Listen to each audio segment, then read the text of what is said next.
السلام علیکم ورحمۃ اللہ وبرکاتہ نحمده ونصلی علی رسوله الکریم رب اشرح لی صدری ویسر لی امری واحلل عقدۃ من لسانی یفقهوا قولی اللهم انفعنا بما علمتنا وعلمنا ما ينفعنا وزدنا علما سبحانك لا علم لنا الا ما علمتنا انك انت العلیم الحکیم۔ سورۃ مریم کا آخری سبق، تفسیر آیت نمبر 69 سے آخر السورہ بیان کرنے کی کوشش کروں گی۔ اعوذ باللہ من الشیطان الرجیم فوربک لنحشرنہم والشیاطین ثم لنحضرنہم حول جہنم جثیا ثم لننزعن من كل شيعة أيهم أشد على الرحمن عتيا ثم لنحن أعلم بالذين هم أولى بها صليا۔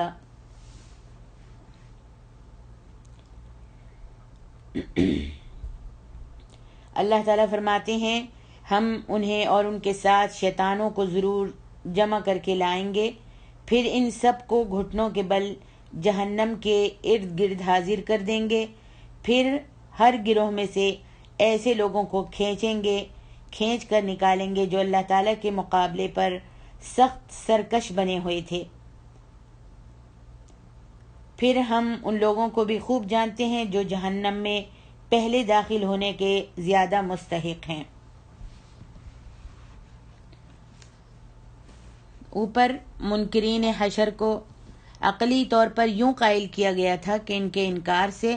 اللہ تعالیٰ کا انتظام بدل نہیں سکتا۔ جس نے اپنے انتظام کے موافق پہلی دفعہ ان کو پیدا کیا ہے وہی دوبارہ بھی انہیں پیدا کرے گا۔ ان آیتوں میں اسی مضمون کو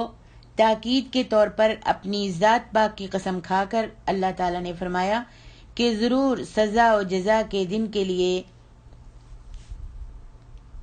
ایک دن سب کو دوبارہ زندہ کیا جائے گا تاکہ دنیا کا پیدا کرنا معلوم ہو جائے، اور جن شیاطینوں کے بہکانے سے یہ منکر حشر دوبارہ زندہ ہونے کا انکار کرتے ہیں ان کے ساتھ ان کو بھی زندہ کیا جائے گا، اور دوزخ کے کنارے پر ان سب کو کھڑا کر دیا جائے گا جہاں دوزخ کی دہشت سے گھٹنوں میں سر ڈال کر بیٹھ جائیں گے۔ پھر ان میں سے بڑے بڑے سرکشوں کو چھانٹا جائے گا اور چھانٹ کر دوزخ میں سب سے پہلے ان کو جھونک دیا جائے گا، اور جو سرکش لوگ دوزخ کے پہلے جھونکے کے قابل ہوں گے ان کا حال اللہ تعالیٰ کو خوب معلوم ہے۔ صحیح مسلم کے حوالے سے ابو ہریرہ کی حدیث ہے کہ جو شخص خود بھی گمراہی کے کام کرے گا اور دوسروں کو بھی بہکائے گا اس کو دوہرا یعنی ڈبل عذاب بھگتنا پڑے گا۔ جو لوگ زیادہ عذاب کے مستحق ٹھہر کر چھانٹے جانے اور دوزخ کے پہلے جھونکے کے قابل ہوں گے ان کا ان آیتوں میں ذکر کیا گیا ہے۔ آگے اللہ تعالیٰ فرماتے ہیں وَإِن مِّنكُمْ إِلَّا وَارِدُهَا كَانَ عَلَى رَبِّكَ حَتْمًا مَّقْضِيًّا ثُمَّ نُنَجِّي الَّذِينَ اتَّقَوْا وَنَذَرُ الظَّالِمِينَ فِيهَا جِثِيًّا۔ آیت نمبر 71-72، اس میں اللہ تعالیٰ فرماتے ہیں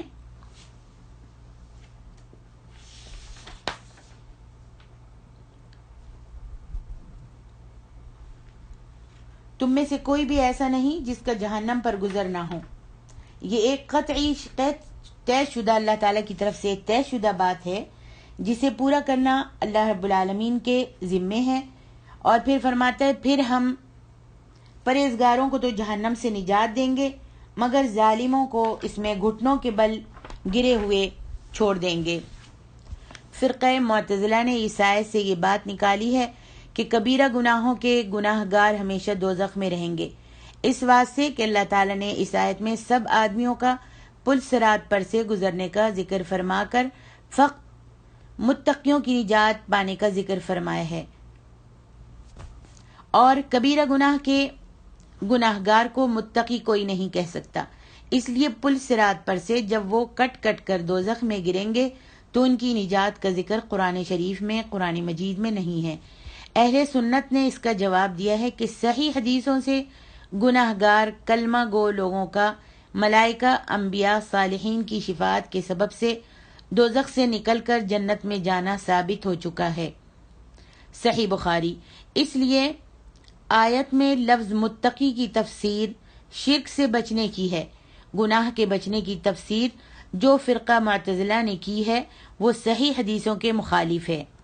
صحیح حدیثوں کے خلاف ہے، اور خود صاحب وحی صلی اللہ علیہ وآلہ وسلم کے مخالف کسی کی تفسیر صحیح نہیں قرار پا سکتی۔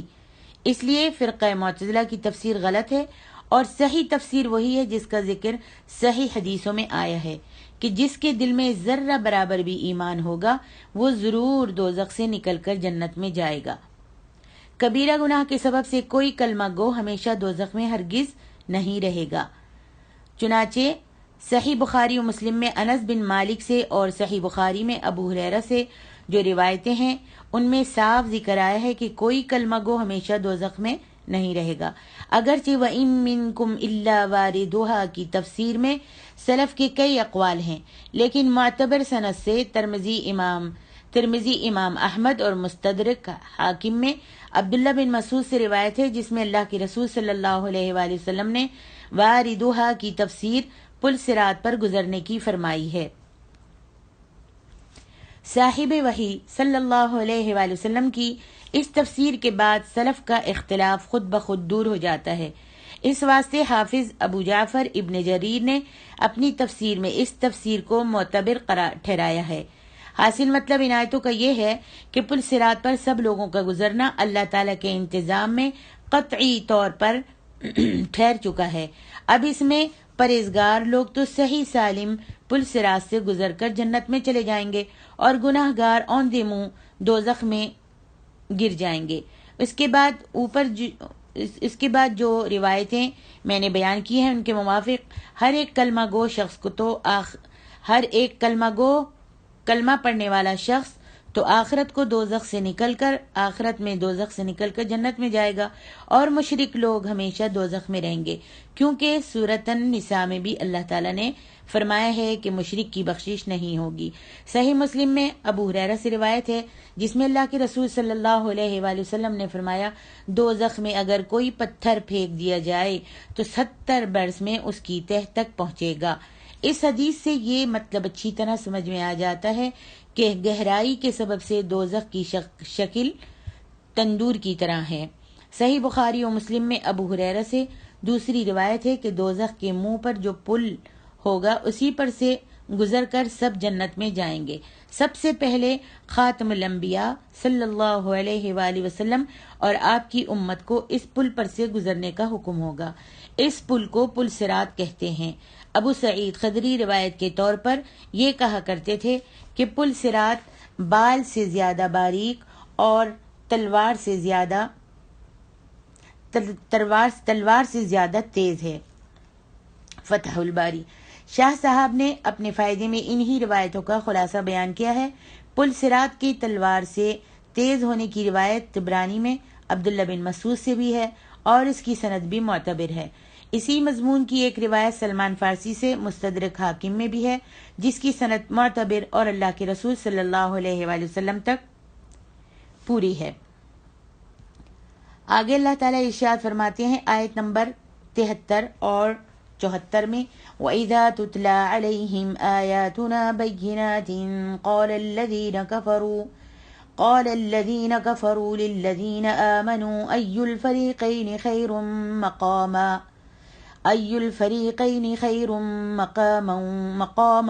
مَقَامًا وَأَحْسَنُ نَدِيًّا وَكَمْ أَهْلَكْنَا قَبْلَهُمْ مِنْ قَرْنٍ هُمْ أَحْسَنُ أَثَاثًا وَرِئْيًا۔ اور جب ان پر ہماری واضح آیات پڑھی جاتی ہیں تو کافر ایمان والوں سے کہتے ہیں کہ بتاؤ ہم دونوں گروہوں میں سے کس کی حالت بہتر ہے اور کس کی مجلس اچھی ہے۔ حالانکہ ہم ان سے پہلے کئی ایسی قومیں ہلاک کر چکے ہیں جو ساز و سامان اور ظاہری شان و شوکت کے لحاظ سے ان سے بہتر تھیں۔ پہلے اللہ تعالیٰ نے آیتوں میں منکرین حشر کا ذکر فرمایا تھا۔ ان آیتوں میں فرمایا کہ یہ لوگ دنیا کا پیدا کیا جانا بلا نتیجہ گنتے ہیں۔ اللہ تعالیٰ کے انتظام میں دنیا کے فنا ہونے کے بعد نیک و بد کی جزا اور سزا کا فیصلہ جو اللہ تعالیٰ نے ٹھہرا دیا ہے اس کو یہ لوگ جھٹلاتے ہیں۔ اسی واسطے سزا اور جزا کی قرآن کی آیتیں جب ان کو سنائی جاتی ہیں تو تنگ دست ایماندار لوگوں سے کہتے ہیں کہ اگر تم حق پر ہوتے اور ہم ناحق ہوتے تو دنیا میں ایسے تنگ دست اور ہم اس طرح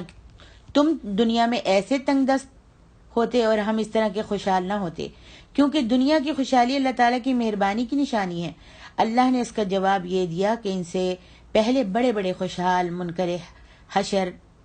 حشر کے دن کا انکار کرنے والے لوگ طرح طرح کے عذابوں سے ہلاک کیے جا چکے ہیں، جس سے ہر ایک کی سمجھ میں یہ بات آ سکتی ہے کہ اگر حشر کا انکار قابل سزا جرم نہ ہوتا اور دنیا کی خوشحالی اللہ کی مہربانی کی نشانی ہوتی تو بلا جرم ایسے قابل مہربانی لوگوں کو اللہ تعالیٰ طرح طرح کے عذابوں سے کبھی ہلاک نہیں کرتا، کس لیے کہ اس طرح کا ہلاک کرنا ظلم میں داخل ہے، اور ظلم اللہ تعالیٰ نے اپنی ذات پاک پر حرام ٹھہرا لیا ہے۔ صحیح مسلم کے حوالے سے ابو ذر کی حدیث قدسی ایک جگہ گزر چکی ہے، ایک جگہ میں بیان کر چکی ہوں، جس میں اللہ تعالیٰ نے فرمایا کہ میں نے ظلم اپنی ذات پاک پر حرام ٹھہرا لیا ہے۔ صحیح مسلم کے حوالے سے انس بن مالک کی حدیث ہے کہ جس کا حاصل یہ کہ منکر شریعت کا انکار کرنے والے لوگ عقبہ کے اجر کو نہیں مانتے، آخرت کے اجر کو نہیں مانتے، اس لیے لوگوں کی نیکی کے بدلے میں دنیا کی کچھ خوشحالی دنیا ہی میں ان کو مل جاتی ہے۔ منکر شریعت جو شریعت کا انکار کرتے ہیں ان لوگوں کی دنیا کی خوشحالی کا سبب اس حدیث سے اچھی طرح سمجھ میں آ جاتا ہے۔ آگے اللہ تعالیٰ فرماتے ہیں آیت نمبر 75، قُلْ مَنْ كَانَ فِي الضَّلَالَةِ فَلْيَمْدُدْ لَهُ الرَّحْمَنُ مُدًّا قُلْ مَنْ كَانَ فِي الضَّلَالَةِ فَلْيَمْدُدْ لَهُ الرَّحْمَنُ مَدًّا حَتَّى إِذَا رَأَوْا مَا يُوعَدُونَ إِمَّا الْعَذَابَ وَإِمَّا السَّاعَةَ فَسَيَعْلَمُونَ مَنْ هُوَ شَرٌّ مَكَانًا وَأَضْعَفُ جُنْدًا۔ آپ ان سے کہہ دیجئے کہ جو شخص گمراہی میں پڑا ہو تو اللہ تبارک و تعالیٰ اسے ایک مدت تک ڈھیل دیے جاتے ہیں تاکہ یہ لوگ وہ کچھ دیکھ لیتے ہیں جس کا ان سے وعدہ کیا جاتا ہے، خواہ یہ عذاب الہی ہو یا قیامت ہو۔ اس وقت انہیں معلوم ہو جائے گا کہ کس کا حال برا ہے اور کس کا ٹھکانہ کمزور ہے۔ یہاں اللہ تعالیٰ ارشاد فرماتے ہیں، مطلب یہ ہے کہ منکرین محشر اپنی دنیا کی خوشحالی کو اپنے حق میں بہتر جو سمجھتے تھے، اوپر اس کا میں ذکر کر چکی ہوں ان آیتوں میں، فرمایا اے اللہ کے رسول تم ان لوگوں سے کہہ دو، آپ ان سے کہہ دیجئے کہ یہ دنیا کی خوشحالی ان لوگوں کے حق میں کچھ بھلائی کی چیز نہیں ہے، بلکہ یہ ان کے حق میں ایک وبال کی چیز ہے، کیونکہ اس خوشحالی کی حالت میں جس قدر ان کی عمر بڑھے گی اپنی خوشحالی کے نشے میں اسی قدر یہ لوگ گمراہی کے کام زیادہ کریں گے، جس کے وبال میں یا تو دنیا کا کوئی عذاب ان پر آ جائے گا، یا اگر ایسے حال میں یہ لوگ مر گئے تو قیامت کے دن ان کو معلوم ہو جائے گا کہ جن تنگ دست ایمانداروں سے اپنے آپ کو یہ لوگ اچھا جانتے تھے، اچھا سمجھتے تھے، ان کا کیا انجام ہوا۔ صحیح مسلم کے حوالے سے انس بن مالک رضی اللہ تعالی عنہ کی ایک حدیث ہے کہ قیامت کے دن بڑے بڑے مالدار شریعت کا انکار کرنے والے لوگوں کو جب دوزخ میں ڈالا جائے گا تو دوزخ کے پہلے ہی جھونکے کے بعد فرشتے ان سے پوچھیں گے کہ دنیا کی جس خوشحالی کے نشے میں، دنیا کی جن لذتوں میں اور جس نشے میں، خوشحالی کے نشے میں تم اس عذاب کو جھٹلاتے تھے، اس عذاب کے آگے وہ خوشحالی جو تم کو یاد ہے، تو وہ لوگ قسمیں کھا کر جواب دیں گے کہ اس عذاب کے آگے ہم کو وہ دنیا کی خوشحالی کچھ بھی یاد نہیں رہی۔ اسی طرح بڑے بڑے تنگ دست جنتیوں سے پوچھیں گے، یعنی حدیث ہے کہ ایک خوشحال انسان کو جس نے دنیا میں بڑے عیش و عشرت سے اپنی زندگی گزاری ہوگی، اس کو ایک جہنم میں غوطہ دے کر نکالا جائے گا اور پھر اس سے پوچھا جائے گا کہ دنیا میں تم کس حال میں تھے، کتنی خوشحالی تھی تم کو، اللہ تعالیٰ نے کتنا دنیا کا مال اور دولت اور لذتیں دی تھیں، آرام دیا تھا۔ تو جب اس کو جہنم میں غوطہ لگا کر نکالا جائے گا اور اس سے یہ سوال کیا جائے گا تو وہ کہے گا کہ واللہ مجھے تو کوئی بھی خوشحالی یاد نہیں اور مجھے تو کوئی بھی خوشحالی نہیں دی گئی، کوئی بھی لذتیں نہیں دی گئیں۔ اور اسی طریقے سے ایک تنگ دست انسان کو جنت میں غوطہ لگا کر، جنت میں ایک پھیرا دلوا کر نکالا جائے گا اور اس سے ان نعمتوں کے بارے میں پوچھا جائے گا کہ تم کو دنیا کی تنگ دستی کچھ یاد ہے جس پہ تم نے صبر کیا تھا، اور تم نے صبر کیا تھا، کیا تم کو یاد ہے؟ تو وہ کہے گا واللہ مجھے تو کوئی بھی کبھی بھی کوئی تنگی نہیں آئی اور کوئی پریشانی نہیں آئی۔ یعنی دنیا کی تنگی وہ جنت کا ایک پھیرا لگا کر بھول جائیں گے۔ سبحان اللہ۔ اس حدیث سے مالدار نافرمانوں اور تنگ دست ایمانداروں کا آخرت کے انجام کا حال اچھی طرح سمجھ میں آ سکتا ہے۔ مشرکین مکہ کے بڑے بڑے مالدار نافرمانوں پر دنیا اور آخرت میں جو عذاب بدر کی لڑائی کے وقت آیا، انس بن مالک کی صحیح بخاری کی حدیث میں گزر چکا ہے۔ آگے اللہ تعالیٰ فرماتے ہیں آیت نمبر 76 میں، فرماتے ہیں وَيَزِيدُ اللَّهُ الَّذِينَ اهْتَدَوْا هُدًى وَالْبَاقِيَاتُ الصَّالِحَاتُ خَيْرٌ عِندَ رَبِّكَ ثَوَابًا وَخَيْرٌ مَرَدًّا۔ اور جو لوگ راہ راست پر چلتے ہیں اللہ انہیں مزید ہدایت عطا کرتے ہیں، اور باقی رہنے والی نیکیاں ہی آپ کے پروردگار کے نزدیک ثواب اور انجام کے لحاظ سے بہتر ہیں۔ پہلی آیتوں میں ذکر تھا جن کی گمراہی قرآن شریف کی آیتیں سن کر دن بدن اور بڑھتی جاتی تھیں۔ ان لوگوں کا ذکر تھا پہلی آیتوں میں جن کی گمراہی قرآن مجید کی آیتیں سن کر دن بدن بڑھتی جاتی تھیں۔ اس آیت میں ان لوگوں کا ذکر ہے جنہوں نے قرآن کی نصیحت سے دن بدن زیادہ نیکیاں کمائیں اور ہدایت پائی۔ جیسے مثلا ہجرت سے پہلے مکہ میں فقط نماز فرض تھی تو اللہ تعالیٰ نے اس کو اچھی طرح ادا کرنے کی انہیں توفیق دی تھی۔ ہجرت کے بعد جب زکوٰۃ، روزوں اور حج کی آیتیں نازل ہوئیں تو ان لوگوں کے نیک عمل توفیق الہی کے سبب سے اور بڑھ گئے۔ پھر فرمایا یہی نیک عمل ایسی چیزیں ہیں جن کا بدلہ بارگاہ الہی سے بہت اچھا ملنے والا ہے۔ جو لوگ اپنی دنیا کی خوشحالی کے نشے میں آخرت سے غافل ہیں وہ خوشحالی کی سب چیزیں چھوڑ کر دنیا سے اٹھ جائیں گے، اور عقبہ میں آخرت میں ایسے لوگوں کو بہت ندامت ہوگی اور بے وقت کی ندامت ان کے کچھ بھی کام نہیں آئے گی۔ معتبر سند سے مسند بزار میں ابو ہریرہ سے روایت ہے جس میں اللہ کے رسول صلی اللہ علیہ وآلہ وسلم نے فرمایا مال اور اولاد دنیا میں چھوڑ جانے والی چیزیں ہیں، وہاں پر تو وہ کام آئے گا جو عمل آدمی نے عمر بھر کے کیے ہوں گے، وہ مرنے کے بعد اس کے ساتھ جانے والی چیزیں ہیں۔ مسند امام احمد اور ابو داؤد میں برا بن عازب سے صحیح روایت ہے جس کا یہ ذکر ہے کہ نیک عمل اچھی صورت اور بد عمل بری صورت بن کر قبر میں ہر ایک مردے کے پاس آتے ہیں۔ مسند امام احمد میں محمد بن ابی عمرہ سے روایت ہے جس میں اللہ کے رسول صلی اللہ علیہ وآلہ وسلم نے فرمایا جو لوگ دنیا میں عمر بھر نیک عمل کرتے رہیں گے وہ بھی قیامت کے دن یوں پچھتائیں گے کہ انہوں نے نیک عمل اور زیادہ کیوں نہیں کیے، جو آج کے روز زیادہ اور زیادہ ہم کو اجر ملتا۔ اس حدیث سے لوگوں کو پچھتانے کا حال جو عمر بھر برے کاموں میں لگے رہے اور ان حدیثوں کی جو میں نے ابھی بیان کی ہیں اس سے مال و اولاد کا دنیا میں چھوڑ جانے اور نیک عمل کا مرنے کے بعد کام آنے کا حال اچھی طرح سمجھ میں آ جاتا ہے۔ آیت نمبر 77 سے 82 تک اللہ تعالیٰ فرماتے ہیں أَفَرَأَيْتَ الَّذِي كَفَرَ بِآيَاتِنَا وَقَالَ لَأُوتَيَنَّ مَالًا وَوَلَدًا اطلع الغیب ام اتخذ عند الرحمن عہدا۔ كلا سنكتب ما يقول ونمد له من العذاب مدا ونرثه ما يقول ويأتينا فردا واتخذوا من دون الله آلهة ليكونوا لهم عزا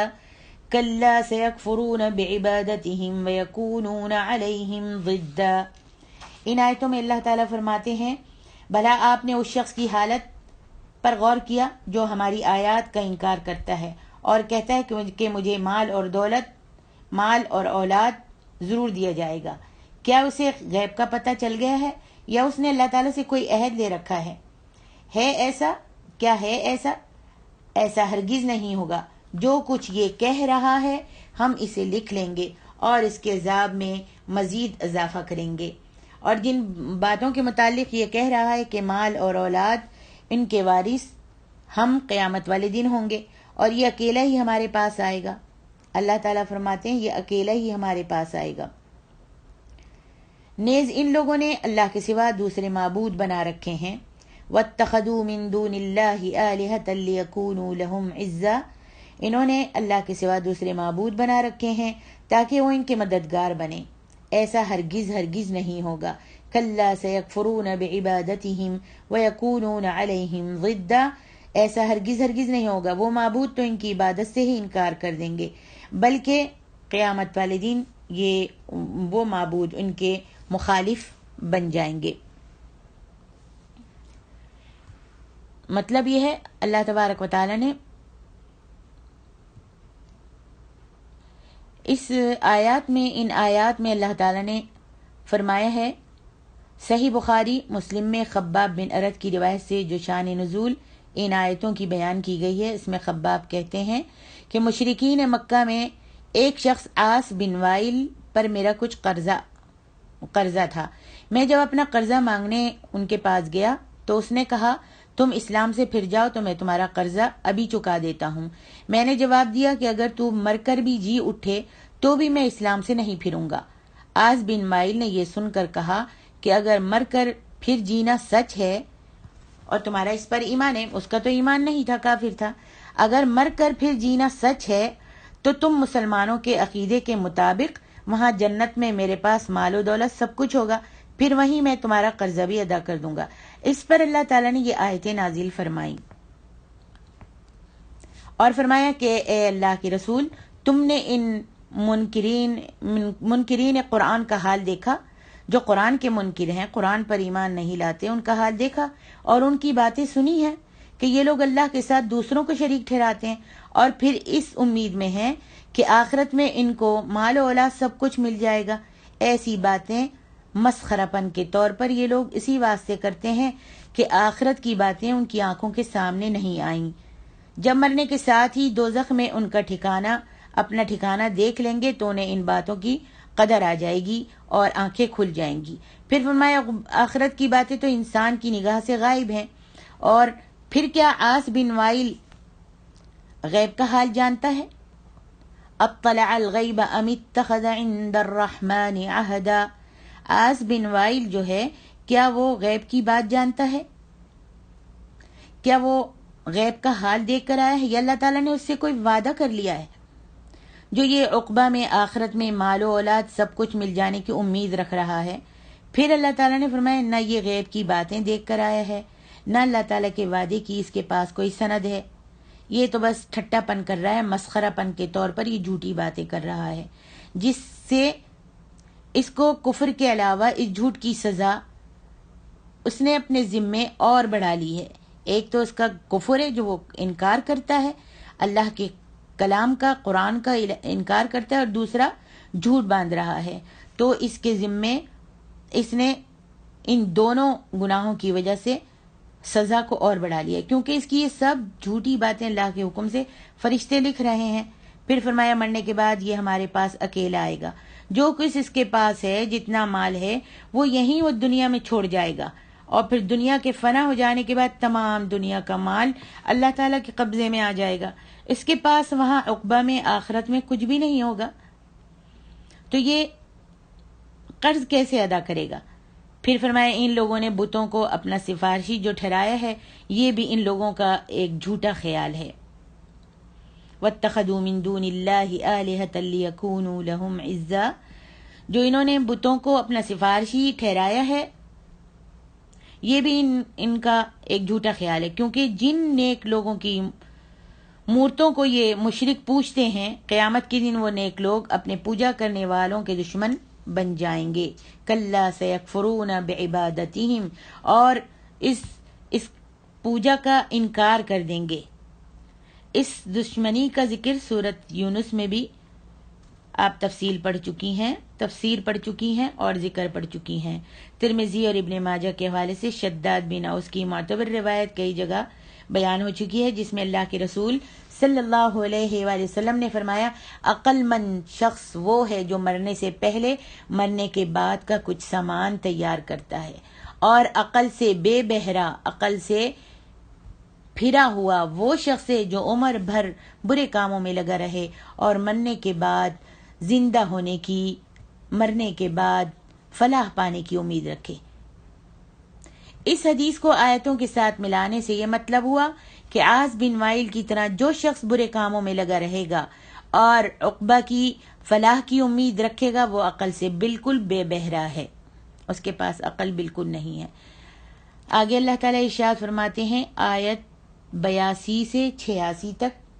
أَلَمْ تَرَ أَنَّا أَرْسَلْنَا الشَّيَاطِينَ عَلَى الْكَافِرِينَ تَؤُزُّهُمْ أَزًّا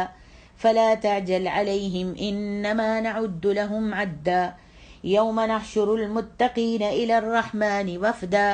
وَنَسُوقُ الْمُجْرِمِينَ إِلَى جَهَنَّمَ وِرْدًا۔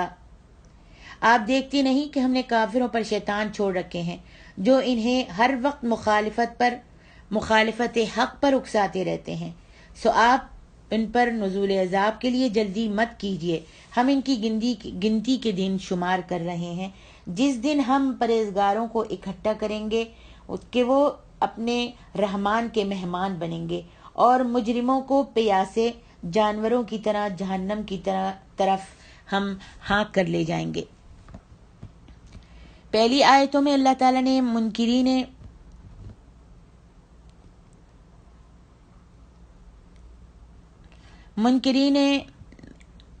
حشر کا ذکر فرمایا تھا، جو قیامت کے دن کے انکاری ہیں،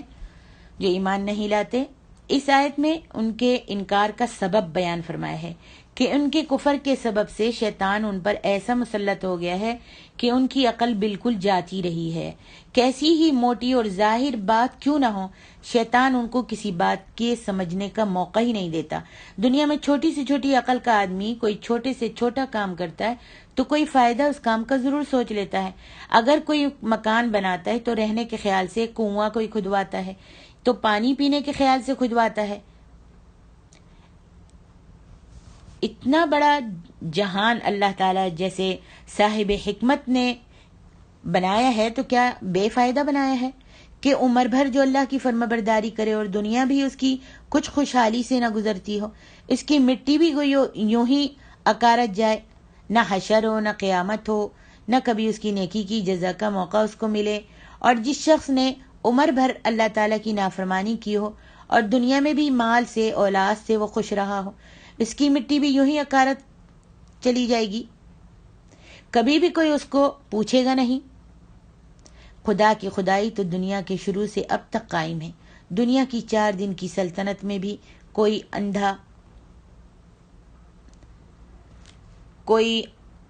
اندھا دھن کرے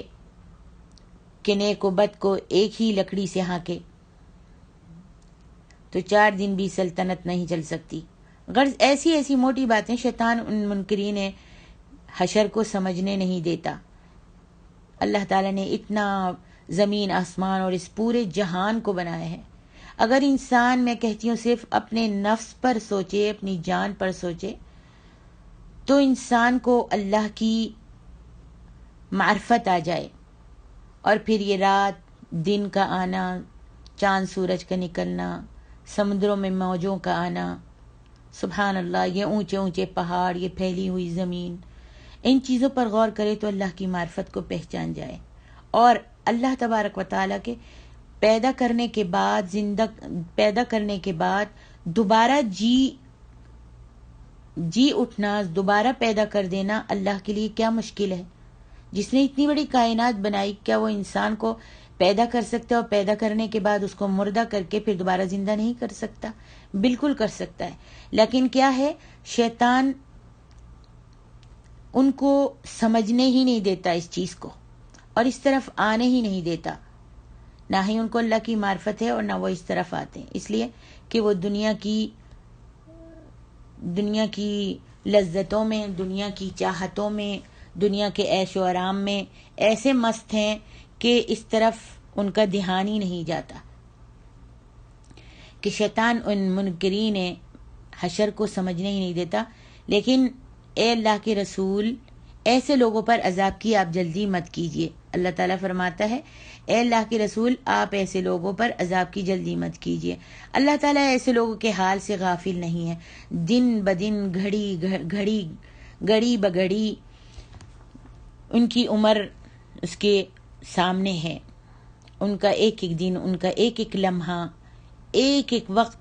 اور ان کی عمر جو بڑھ رہی ہے وہ سب اللہ تعالیٰ کے سامنے ہے۔ جس دوزخ کا ان کو اب انکار ہے، آنکھ بند ہوتے ہی جب اس دوزخ میں جھونک دیے جائیں گے اور فرشتے ان کو قائل کریں گے اور کہیں گے ہذہ النار التی کنتم بہا تکذبون، جس کا مطلب یہ ہے کہ یہ وہی دوزخ ہے جس کو تم لوگ دنیا میں جھٹلاتے تھے۔ تو پھر قائل ہو جانے کے بعد ان کا یہ سب انکار نکل جائے گا، اور اس وقت وہ پچھتائیں گے اور یہی پکاریں گے کہ کاش ہم پھر دوبارہ دنیا میں بھیج دیے جائیں تاکہ نیک عمل کریں۔ یہ بھی ذرا یاد رہے کہ دنیا میں ایسے مسلمان بھی ہیں کہ رات دن شیطان ان پر ایسا مسلط ہے، اگرچہ وہ کافروں کی طرح حشر و قیامت کا زبان سے صاف انکار تو نہیں کرتے، مگر رات دن کے عمل ان کے ایسے ہیں کہ گویا آخرت کی سزا و جزا ان کے نزدیک کوئی چیز ہے ہی نہیں۔ ان کو بھی ذرا اس آیت کے مضمون سے عبرت پکڑنی چاہیے اور شیطان کو اپنا جانی دشمن گننا چاہیے، ماننا چاہیے، دوست، اس کو دوست جان کر رات دن اس کے کہنے میں نہیں رہنا چاہیے، اس کے بہکاوے میں نہیں آنا چاہیے۔ کوئی گھڑی تو اپنے پیدا کرنے والے کا کہنا بھی مان لینا چاہیے کہ جس نے تم کو پیدا کیا ہے، مال اور دولت سے نوازا ہے، یہ خوبصورت بچے دیے ہیں، یہ تمہارے اہل و اقارب دیے ہیں، تمہارے رشتہ دار دیے ہیں، تمہارے رہنے کے لیے دنیا کا ہر سامان عیشت مقرر کیا ہے، ہر سامان تم کو دیا ہے۔ یہ تو معلوم ہے کہ شیطان نے ان کو پیدا نہیں کیا۔ پیدا کرنے والا کون ہے؟ کیا شیطان ہے؟ نہیں، بلکہ پیدا کرنے والا تو وہی ہے، اور جو ہے اس کو پہچاننے کی کوشش کریں اور اس کے ساتھ اپنا معاملہ اچھا رکھیں۔ جس حشر کے یہ لوگ منکر تھے، آگے کی آیت میں اللہ تعالیٰ نے اس کا ذکر فرمایا کہ اس دن شریعت کے پابند پرہیزگار لوگ قبروں سے اٹھ کر مہمانوں کی طرح سواریوں پر میدان محشر تک جائیں گے۔ سبحان اللہ۔ اللہ تعالیٰ فرماتا ہے یوم نحشر المتقین الی الرحمن وفدا، مہمانوں کی طرح اللہ تعالیٰ ان کا استقبال کرے گا۔ جو شریعت کے پابند ہیں، جو پرہیزگار لوگ ہیں، جو متقی ہیں، اللہ اور اس کے رسول کے فرما بردار ہیں، جو شرک و بدعت سے دور رہتے ہیں، جو اپنے ہر کام میں یہ جاننے کی کوشش کرتے ہیں کہ یہ کام اللہ کے رسول نے کیا ہے یا نہیں، یہ سنت سے ثابت ہے یا نہیں، یہ قرآن میں موجود ہے، اس کا حکم دیا ہے کہ نہیں، وہ لوگ جو شریعت کے پابند ہوں گے اور جو جہاں پر قرآن نے ان کو کھڑا کیا کھڑے ہو جاتے ہیں، جہاں پر ان کو بٹھایا وہاں بیٹھ جاتے، جس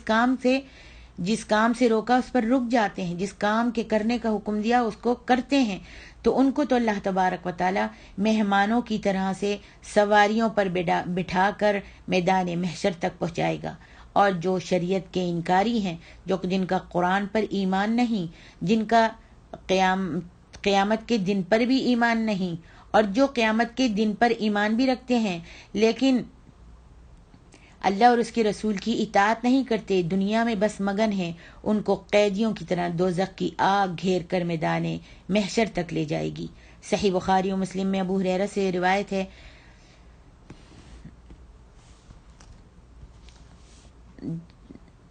ان دونوں گروہوں کا ذکر صحیح بخاری میں ابو ہریرہ سے جو روایت ہے، ان دونوں کا ذکر تفصیل سے ہے، سورج کے پاس آ جانے اور دوزخ کے میدان محشر میں لائے جانے سے میدان محشر میں بہت گرمی ہوگی، جس کے سبب سے پیاس تو سب کو لگے گی، مگر اللہ کے رسول صلی اللہ علیہ وسلم پرہیزگار لوگوں کو حوض کوثر کا پانی پلا دیں گے۔ اس واسطے جنت میں جانے سے پہلے ان لوگوں کی پیاس تو بجھ جائے گی، اور شریعت کا انکار کرنے والے، شریعت پر عمل نہ کرنے والے لوگوں کو اسی پیاس کی حالت میں دوزخ میں جھونک دیا جائے گا۔ اسی کا ذکر آیت کے آخر میں ہے، میدان حشر کی گرمی کا اور سورج کے پاس آ جانے کا ذکر۔ مسند امام احمد، صحیح ابن حبان اور مستدرک حاکم کی عقبہ بن عامر کی معتبر روایت میں ہے۔ اسی طرح دوزخ کے میدان محشر میں لائے جانے کا ذکر صحیح مسلم کی عبداللہ بن مسعود کی روایت میں ہے، اور نیک لوگوں کو حوض کوثر کا پانی پلانے کا ذکر عبداللہ بن عمر کی صحیح روایت سے مسند امام احمد میں ہے۔ سورۃ الکوثر میں آئے گا کہ یہ حوض کوثر میدان محشر میں ہوگا۔ پل صراط پر گزرنے سے پہلے اللہ کے رسول صلی اللہ علیہ وآلہ وسلم اپنی امت کے نیک لوگوں کو پانی پلائیں گے، اور جنت میں جو نہر کوثر اللہ کے رسول صلی اللہ علیہ وسلم کو ملی ہے، جس کو معراج کی رات میں آپ نے دیکھا ہے، حشر کے دن اس نہر میں سے اس حوض میں پانی آئے گا، اس لیے اس کو حوض کوثر کہتے ہیں۔ آیت نمبر 87 سے 94 تک اللہ تعالیٰ ارشاد فرماتے ہیں، لا يملكون الشفاعة إلا من اتخذ عند الرحمن عهدا وقالوا اتخذ الرحمن ولدا لقد جئتم شيئا إدا تكاد السماوات يتفطرن منه وتنشق الأرض وتخر الجبال هدا أن دعوا للرحمن ولدا وما ينبغي للرحمن أن يتخذ ولدا إن كل من في السماوات والأرض إلا آتي الرحمن عبدا لقد أحصاهم وعدهم عدا۔ اللہ تعالیٰ ان آیات میں فرماتے ہیں، اس دن کوئی بھی کسی کی سفارش نہیں کر سکے گا مگر جس نے اللہ تعالیٰ سے عہد لیا ہو، اور بعض لوگ کہتے ہیں کہ رحمان کی اولاد ہے۔ یہ تو اتنی بری بات تم گھڑ لائے ہو جس سے ابھی آسمان پھٹ پڑے اور زمین شق ہو جائے اور پہاڑ دھڑام سے گر پڑے۔ اس بات پر انہوں نے میں رحمان کے لیے اولاد کا دعویٰ کیا، حالانکہ رحمان کے شایان نشان نہیں کہ وہ کسی کو اولاد بنائے۔ آسمان اور زمین میں جو کچھ بھی ہے وہ سب اللہ رب العالمین کے حضور غلام بن کر آئیں گے۔ رحمان نے ان سب چیزوں کا ریکارڈ کر رکھا ہے اور ان کی پوری گنتی کر رکھی ہے۔ اللہ تعالیٰ ان آیات میں ارشاد فرماتے ہیں، مشرکین مکہ کہتے تھے کہ اول تو قیامت قائم ہی نہیں ہوگی، اور ہم کسی عذاب میں اگر پکڑے بھی گئے تو جن نیک لوگوں کی مورتوں کی ہم پوجا کرتے ہیں نا، وہ اللہ تعالیٰ سے سفارش کر کے ہم کو اس عذاب سے چھڑا لیں گے۔ مشرکین مکہ کی اس بات کا جواب اللہ تعالیٰ نے ان آیتوں میں یہ دیا کہ اللہ تعالیٰ نے قیامت کے دن کی سفارش کا ہر کسی کو مالک و مختار نہیں بنایا ہے۔ جو یہ مشرک جس سے چاہیں گے اپنی سفارش کرا لیں گے، یہ شفاعت تو اللہ کے فرشتے اور اس کے رسول اور نیک لوگ ایسے لوگوں کے حق میں کریں گے جو اللہ کی وحدانیت اور اس کے رسولوں کو سچا جاننے کے وعدے پر قائم ہوں گے، لیکن سوائے شرک کے اور گناہوں میں عمر بھر گرفتار رہ کر بغیر توبہ کیے مر جائیں گے۔ صحیح بخاری و مسلم میں ابو سعید خدری کی روایت سے شفاعت کی ایک بہت بڑی حدیث ہے، جس کا حاصل یہ ہے کہ شفاعت کرنے والے اللہ کے فرشتے، اس کے رسول اور نیک لوگ ہوں گے، اور یہ شفاعت ایسے لوگوں کے حق میں ہوگی جن کے دل میں ذرہ برابر بھی ایمان ہوگا۔ اس حدیث سے شفاعت کرنے والوں کا اور جن کے حق میں سفارش کی جائے گی ان کا حال اچھی طرح سمجھ میں آ جاتا ہے۔ صحیح بخاری اور مستدرک حاکم میں ابو ہریرہ سے روایت ہے، جس کا حاصل یہ ہے کہ قیامت کے دن ابراہیم علیہ السلام اپنے باپ آزر کی شفاعت کرنی چاہیں گے مگر منظور نہیں ہوگی۔ اس حدیث سے یہ بات اچھی طرح سمجھ میں آتی ہے کہ مشرک کے حق میں کسی کی شفاعت منظور نہیں ہوگی۔ جس وعدے کا ذکر ان آیتوں میں ہے، یہ شرک سے بچنے کا وہی وعدہ ہے جو تمام اولاد آدم سے عالم ارواح میں لیا گیا ہے، جس کو ہم کتنی مرتبہ بیان کر چکے ہیں۔ آگے فرمائے، جب انتظام الہی الہی میں یہ بات ٹھہر چکی ہے، اللہ تعالیٰ کے پاس جب یہ بات ٹھہر چکی ہے کہ شفاعت انہی لوگوں کے حق میں منظور ہوگی جو شرک سے بچنے کے اس عہد پر قائم ہیں جو ان سے عالم ارواح میں لیا گیا ہے، پھر جو لوگ اس عہد کے یاد دلانے والے قرآن اور رسول کو جھٹلاتے ہیں، رات دن بت پرستی کے شرک میں گرفتار ہیں، فرشتوں کو اللہ کی بیٹیاں کہہ کر اس کو صاحب اولاد ٹھہراتے ہیں اور انتظام الہی کے برخلاف قیامت کے دن شفاعت کی امید رکھتے ہیں، یہ ان لوگوں کی بڑی نادانی ہے، کیونکہ یہ ان کو بتلا دیا گیا ہے کہ جن نیک لوگوں کی مورتوں کو یہ مشرک پوجتے ہیں وہ نیک لوگ قیامت کے دن ان پوجا کرنے والوں کی صورت سے بیزار ہو جائیں گے اور یہ پتھر کی مورتیں دوزخ کا ایندھن بنا دی جائیں گی۔ پھر وہ کون سا شفاعت کرنے والا ہے جس کی شفاعت کے بھروسے پر یہ لوگ شرک سے باز نہیں آتے؟ پھر فرمایا اللہ تعالیٰ کو صاحب اولاد ٹھہرانے کا کلمہ جو یہ لوگ زبان پر لاتے ہیں یہ ایسے غضب کا کلمہ ہے کہ اگر اللہ تعالیٰ کو اپنی بردباری سے وقت مقررہ تک دنیا کا چلانا منظور نہ ہوتا تو اللہ کے حکم سے ابھی اس غضب کے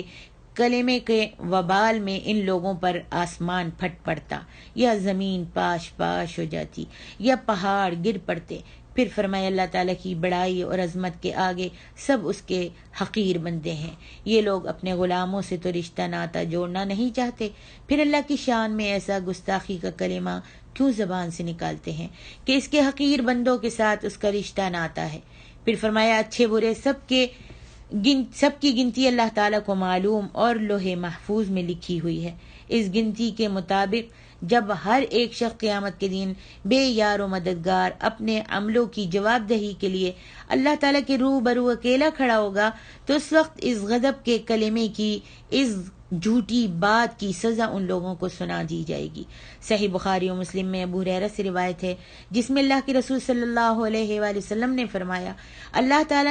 اللہ تعالیٰ سے بڑھ کر بردبار کون ہو سکتا ہے، کیونکہ لوگ اس کو صاحب اولاد ٹھہراتے ہیں اور وہ ان کے ہر طرح کے آرام اور راحت کے انتظام میں خلل بھی نہیں ڈالتا۔ اللہ اکبر۔ اس حدیث سے یہ بات اچھی طرح سمجھ میں آتا ہے کہ وقت مقررہ تک دنیا کا انتظام اللہ تعالیٰ کی بردباری کے سبب سے چل رہا ہے، ورنہ شرک تو ایسے غضب کی چیز ہے جس سے آسمان، زمین اور پہاڑ سب کانپتے ہیں اور آسمان پھٹ جانے کو اور زمین ٹکڑے ٹکڑے ہونے کو اور پہاڑ گر پڑنے کو تیار ہے، بس اللہ کے حکم کا منتظر ہے۔ آگے اللہ تعالیٰ اس آیت میں فرماتے ہیں، آیت نمبر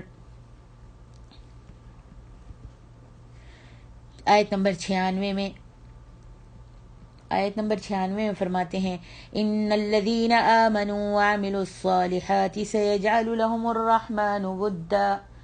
فإنما يسرناه بلسانك لتبشر به المتقین وتنذر به قوما لدا۔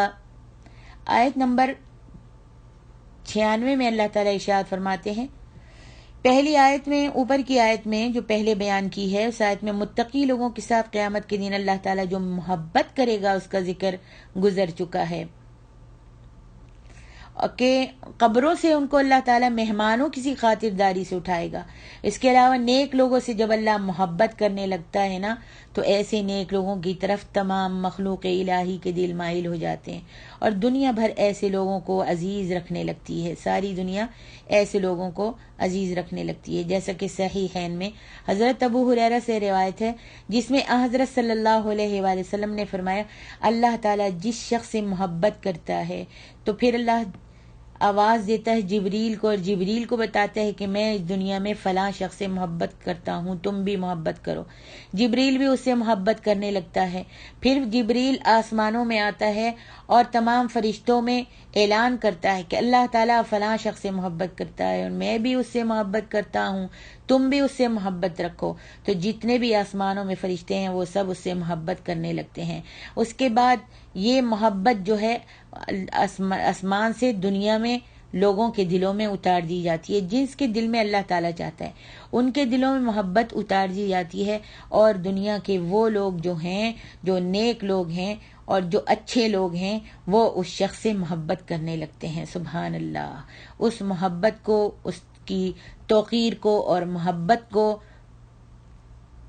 پھیلا دیا جاتا ہے اور لوگوں کے دلوں میں وہ توقیر و محبت و عزت و احترام ہو جاتا ہے